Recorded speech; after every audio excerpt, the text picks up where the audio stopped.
Kennedy, how are you? I am well, Hugh. I'm well in part because I'm back in America. I'm in Louisiana. Oh, I'm I going to thought. return to. I'm going abroad to Washington this morning. Okay, so you're not. You wait. 100 degrees is waiting for you here, Senator. Senator, the headline in the Wall Street Journal is GOP to propose aid bill with extra job benefits set to expire. Apparently, the caucus is ready to unveil its bill. Are you in agreement with whatever the leader is coming up with? Well, I don't know what the leader's coming up with yet. Hugh. Senator McConnell is. It's his bill. He has drafted it in consultation with a few other senators. I have a general idea of what might be in it, but I'm going to read it carefully like everybody else. My guess is, and it's only a guess, Hugh, that in the first tranche or the first draft, he's going to try to address unemployment compensation. He's going to try to address the tort liability issues surrounding coronavirus. Probably there will be additional money for testing. There's some talk about direct stimulus payments, but I don't know if that'll make the cut. I have a bill to give more flexibility to state and local governments for the money that we have already given them. He has told me that will be in the bill, but I don't know that it's made the final cut. We'll find out sometime today. Now, Senator It's Kennedy, the start of a long process. we have spent $3.5 trillion to date, and apparently another trillion is coming. And almost none of that has gone to defense spending, to the delays in, say, for example, F-35 production, shipbuilding, overrun costs, overtime costs. None of it. And I'm just curious, how can we spend $4.5 trillion and not spend money on defense? Well, let me address the spending. Look, you're right. We spent $3 trillion, probably six, if you consider the balance sheet of the Federal Reserve. Yep. We don't even have 5% of that, Hugh. We borrowed it, and that's just a fact. And some of it was printed money at the Federal Reserve, but Congress borrowed the money. We borrow $1 million a minute to run the federal government. A minute. That's about $1.5 billion a day. We just borrowed $1 million since you and I have been talking. And Can so you we've send got to be some? mindful Can of you it. send some? Look, I understand that, and I've got deficit worries. But if we're spending this much money, can't we spend some of it on defending the country against the PRC? Because it just seems to me astonishing that we haven't gotten a ship, we haven't gotten artificial intelligence, quantum computing, nothing in this for defense. Well, we have spent money on defense. We just finished the National Defense Authorization Act. Now, it hadn't passed yet. We passed it in the Senate. It's going over to the House. But the bill that we're considering right now is purely related to coronavirus, and I don't know that it will pass. Many of my colleagues, myself included, we are mindful of the fact that this money we're spending didn't just fall from heaven. We had thank heaven for it, but it came out of people's pockets. Well, I've driven all. I'm just going to say I've driven all over Washington D.C. I can't find the money tree. This is we've got to be mindful of the deficits, in my opinion. That doesn't mean we don't want to help the American people. But look, we don't have enough money. We can't borrow enough money to buy the American economy. The only way we're going to save the American economy is to figure out a way to get people back to work safely. Well, your colleagues, Josh Hawley, Tom Cotton, a few others have suggested business interruption payments. I'm okay with that. But when we're throwing around trillions of dollars, Senator, I'm going back, trying to land the plane the third time. I know we passed the National Defense Authorization Act. I know we did that. We do that every year. But if you're going to spend an extra $4.5 trillion, it just seems to me that in the caucus, the senators ought to be talking about how to defend this country against communist China. Mike Pompeo was in California last week, gave a humdinger of a speech about, sizing up the communists for what they are. They are not our friends, and we're locked in an existential competition with them.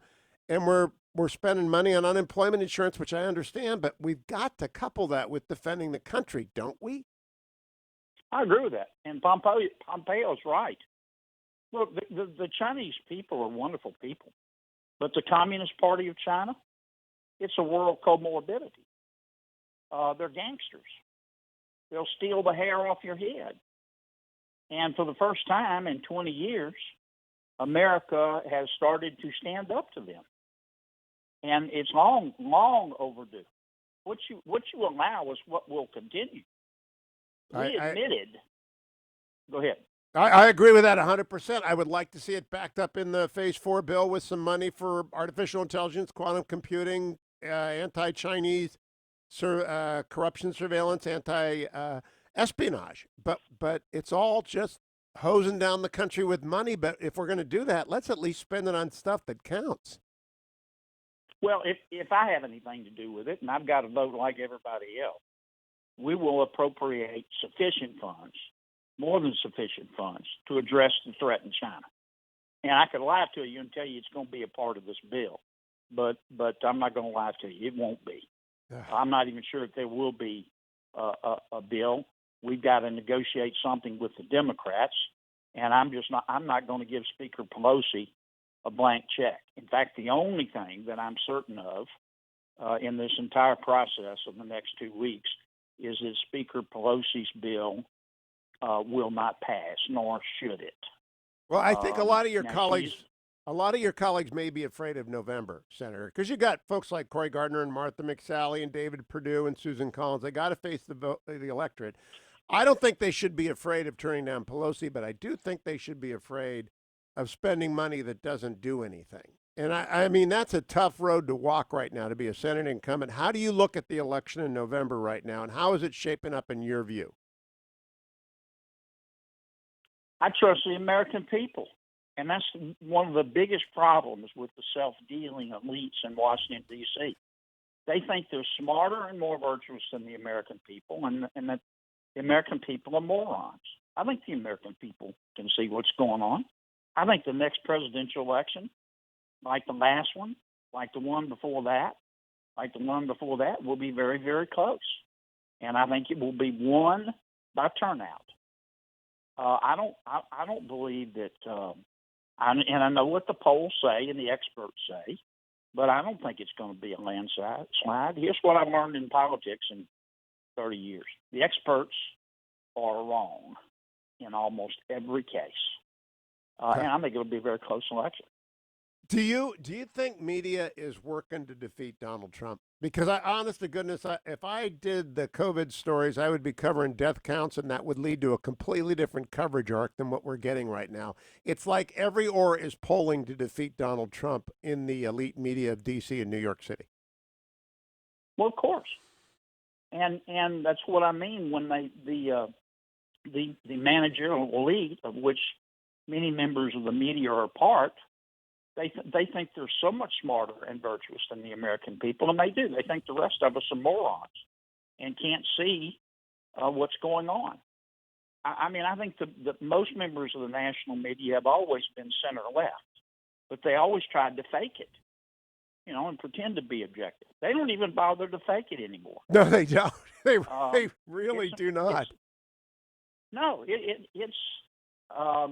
And I think it's hurt this country. I think it's hurt the credibility of this country. Senator Kennedy, do you think very little objectivity? Do you think there is a great silent majority? Nixon used that term in 1970. Do you think there's another one out there watching riots in Portland, unrest in Seattle, spending everywhere, and not really feeling COVID is as urgent as the media is making it out to be, and it's certainly not Donald Trump's fault? Do you think there's a great silent majority? I think there are tens of millions of Americans, Hugh, that just get up every day, go to work, obey the law, pay their taxes, try to do the right thing by their kids.